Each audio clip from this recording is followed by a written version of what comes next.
और ये जो यहाँ दिखता है ना ये पवन नहीं, ये आंधी है।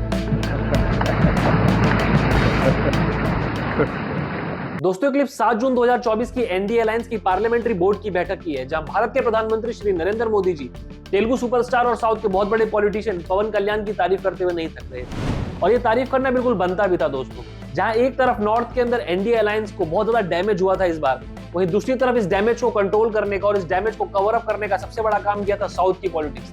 और इस पूरी की पूरी साउथ की पॉलिटिक्स में सबसे बड़ा रोल था पवन कल्याण का। पवन कल्याण ने चंद्रबाबू नायडू के साथ मिलकर न ही सिर्फ इस डैमेज को कवर अप किया, बल्कि भारतीय जनता पार्टी और एनडीए अलायंस की सत्ता में वापसी कराई 2024 के लोकसभा चुनावों में। दोस्तों सिर्फ इतना ही नहीं, बल्कि 2024 के विधानसभा और लोकसभा के चुनावों में पवन कल्याण की पार्टी ने टीडीपी और बीजेपी से गठबंधन में 21 सीटों पर चुनाव लड़ा और 21 की 21 विधानसभा की सीटें जीत ली।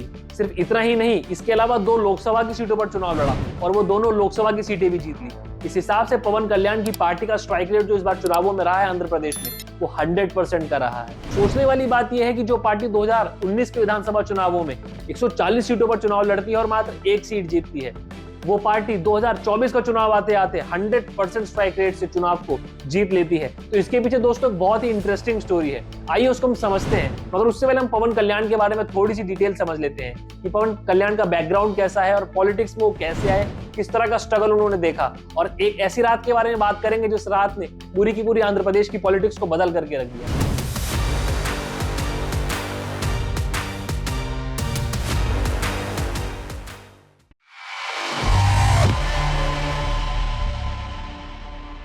पवन कल्याण का जन्म 2 सितंबर 1968 को आंध्र प्रदेश के बापला शहर के एक मिडिल क्लास तेलुगु फैमिली में हुआ।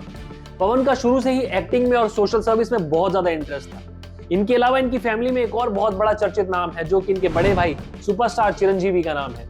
ये दोनों के दोनों भाई साउथ की इंडस्ट्री में बहुत ही चर्चित चेहरे हैं। साउथ के अंदर काफी बड़ी बड़ी ब्लॉकबस्टर मूवीज दोनों भाई दे चुके हैं। और जैसा कि मैंने कहा कि पवन कल्याण का पॉलिटिक्स में भी काफी हद तक इंटरेस्ट रहा है, क्योंकि वो सोशल सर्विस से काफी ज्यादा जुड़े रहते थे हमेशा। और शायद यही कारण है कि अपनी मूवी से कमाए हुए पैसों को वो सोशल सर्विस में खर्च करते थे, लोगों की सेवा में खर्च करते थे। और इनकी इस सोशल सर्विस की हॉबी को, इस सोशल सर्विस के पैशन को एक रास्ता दिखाया इनके बड़े भाई चिरंजीवी ने। इनके बड़े भाई सुपरस्टार चिरंजीवी ने एक पॉलिटिकल पार्टी की स्थापना करी जिसका नाम था प्रजा राज्यम पार्टी। इसी प्रजा राज्यम पार्टी के अंदर 2008 के अंदर पवन कल्याण को यूथ विंग का लीडर बना दिया गया, जिसके बाद से पवन कल्याण लोगों के बीच में पार्टी की आइडियोलॉजी, पार्टी का विजन और स्टेट के डेवलपमेंट को लेकर के बात करने लगे। और इसी तैयारी के साथ में 2009 के विधानसभा चुनावों में उतरे। मगर 2009 के विधानसभा चुनावों में इनकी पार्टी को मात्र 18 सीटें मिली, जो कि अपने आप में एक बहुत बड़ा नुकसान था सुपरस्टार चिरंजीवी के लिए और पवन कल्याण के लिए। जिसके बाद से इन्होंने 2011 में इस पार्टी का विलय कांग्रेस में कर दिया और इस पार्टी को समाप्त कर दिया। इसके बाद सबको ऐसा लगा कि शायद ये अंत है पवन कल्याण और सुपरस्टार चिरंजीवी के पॉलिटिकल करियर का। मगर पवन कल्याण, जो कि सोशल वर्क को अपने पैशन मानते थे, उन्होंने फिर से वापसी करी और ये वापसी थी 2014 के अंदर। 2014 के अंदर उन्होंने अपनी खुद की पार्टी बनाई जिसका नाम था जनसेना पार्टी। और एक बार फिर से एक छोटे से ब्रेक के बाद में पवन कल्याण की पॉलिटिक्स ने रफ्तार पकड़ी। दोस्तों समय था 2014 के लोकसभा के चुनावों का। इन्होंने फैसला किया कि एनडीए को अपना समर्थन देंगे और इन्होंने एनडीए गठबंधन के प्रधानमंत्री उम्मीदवार नरेंद्र मोदी जी से मुलाकात करी। उसके बाद में उनके पक्ष में चुनाव का प्रचार किया और 2014 के लोकसभा चुनावों में एनडीए ने पूर्ण बहुमत की सरकार बनाई और नरेंद्र मोदी भारत के प्रधानमंत्री बने। मगर 2014 के लोकसभा चुनावों के कुछ समय के बाद ही इन्होंने एनडीए गठबंधन से अलग होने का फैसला कर लिया। इनका ऐसा कहना था कि जिन मुद्दों को लेकर के इन्होंने एनडीए को समर्थन किया था, जो मुद्दे आंध्र प्रदेश के डेवलपमेंट के लिए बहुत ज्यादा जरूरी थे, उन सभी मुद्दों को एनडीए गवर्नमेंट ने, यानी कि जो नरेंद्र मोदी जी की सरकार थी, उन्होंने नजरअंदाज कर दिया, जिसके चलते इन्होंने एनडीए से अपना गठबंधन तोड़ दिया और उसके बाद में अकेले इंडिपेंडेंटली आंध्र प्रदेश के अंदर काम करने लग गए। उसी बीच इन्होंने एक ऐसी बात कही जिसको सुनने के बाद में आंध्र प्रदेश में सबके होश उड़ गए। इन्होंने बोला कि we don't believe in caste politics, जो कि अपने आप में बहुत ज्यादा शॉकिंग था, क्योंकि आंध्र प्रदेश अपने आप में कास्ट पॉलिटिक्स का सेंटर था और आंध्र प्रदेश के अंदर कास्ट पॉलिटिक्स एक बहुत बड़ा फैक्टर हुआ करता था।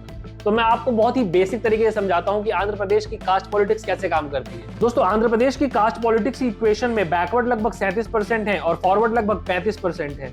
मेजॉरिटी में होने के बावजूद भी बैकवर्ड कभी भी आंध्र प्रदेश की पॉलिटिक्स को डोमिनेट नहीं कर पाए हैं, क्योंकि बैकवर्ड के अंदर लगभग 12 कम्युनिटीज आती हैं और इन सभी की आइडियोलॉजी बिल्कुल अलग है। और शायद यही कारण है कि जो फॉरवर्ड्स हैं वही शुरू से डोमिनेट करते हैं आंध्र प्रदेश की पॉलिटिक्स। अगर वही मैं बात करता हूं फॉरवर्ड कास्ट की, तो इसके अंदर 15% कापू कम्युनिटी के लोग आते हैं। ये वही कम्युनिटी है जहां से पवन कल्याण और सुपरस्टार चिरंजीवी आते हैं। इसके अलावा 7% रेड्डी कम्युनिटी से लोग आते हैं।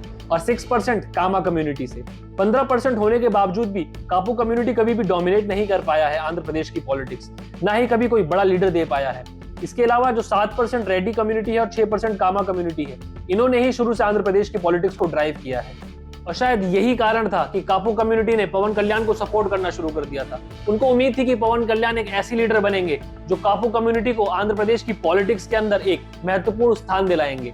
शायद इनकी वजह से एक ऐसा समय आ जाए जहां पर कापू कम्युनिटी भी आंध्र प्रदेश की पॉलिटिक्स में एक इंपॉर्टेंट रोल प्ले करने लगे। मगर पवन कल्याण का स्टैंड कास्ट पॉलिटिक्स को लेकर के शुरू से ही अलग था। उन्होंने बात करी डेवलपमेंट की, उन्होंने बात करी एम्प्लॉयमेंट की, और इसी को लेकर के 2019 के विधानसभा चुनावों में उनकी पार्टी उतरती है और लगभग 140 सीटों पर चुनाव लड़ती है। और आप दोस्तों यकीन नहीं मानेंगे कि 140 सीटों पर चुनाव लड़ने के बाद में पवन कल्याण की पार्टी सिर्फ एक सीट ही जीत पाती है। स्वयं पवन कल्याण अपनी दोनों की दोनों सीटों पर जिससे वो चुनाव लड़े थे, दोनों हार जाते हैं। और 2019 के इस विधानसभा चुनाव को पवन कल्याण की जनसेना पार्टी ही नहीं बल्कि चंद्रबाबू नायडू की तेलुगु देशम पार्टी भी हार जाती है, जिसके बाद से ऐसा लगने लगता है कि पवन कल्याण के पॉलिटिकल करियर का फिर से एक बार अंत होने वाला है। लोगों ने ऐसा मजाक बनाना शुरू कर दिया था, उन्होंने पवन कल्याण को पार्ट टाइम पॉलिटिशियन कहना शुरू कर दिया था। लोगों को ऐसा लगने लगा था कि चिरंजीवी की तरह ये भी अपनी पार्टी को बंद कर देंगे या फिर इसका विलय किसी और पार्टी में कर देंगे।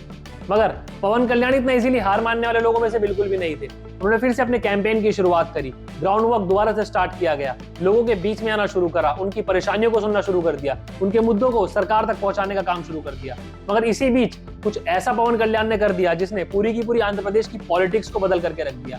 ये काम था कास्ट पॉलिटिक्स को मैनेज करने का काम। जैसा कि मैंने आपको पहले भी बताया है कि आंध्र प्रदेश की पॉलिटिक्स के अंदर फॉरवर्ड कास्ट ने हमेशा से डोमिनेट किया है, और वो भी स्पेसिफिकली कामा और रेड्डी कम्युनिटी। और बचती है तीसरी कम्युनिटी, वो है कापू कम्युनिटी, जहां से पवन कल्याण खुद आते हैं।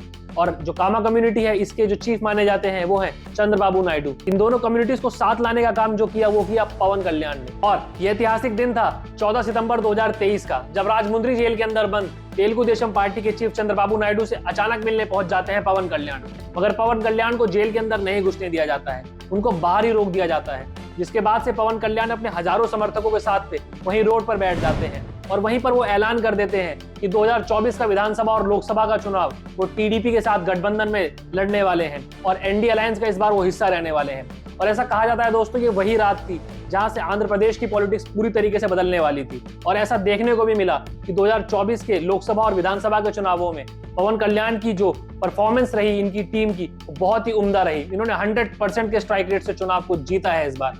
और शायद यही कारण है कि आज पवन कल्याण नरेंद्र मोदी जी के बहुत ही करीबी आदमी माने जाते हैं। और सिर्फ इतना ही नहीं बल्कि बड़े बड़े राजनीतिक पंडितों का ये तक कहना है कि आने वाले समय के अंदर साउथ इंडिया की पॉलिटिक्स में एनडीए का सबसे बड़ा चेहरा शायद पवन कल्याण बन सकते हैं। साथियों, उम्मीद करता हूं आपको आज का वीडियो अच्छा लगा होगा। अगर वीडियो अच्छा लगा है तो वीडियो को लाइक कर दें, चैनल पर अगर नए हैं तो चैनल को सब्सक्राइब कर दें। अपने अपने परिवार का ख्याल रखें। जय हिंद।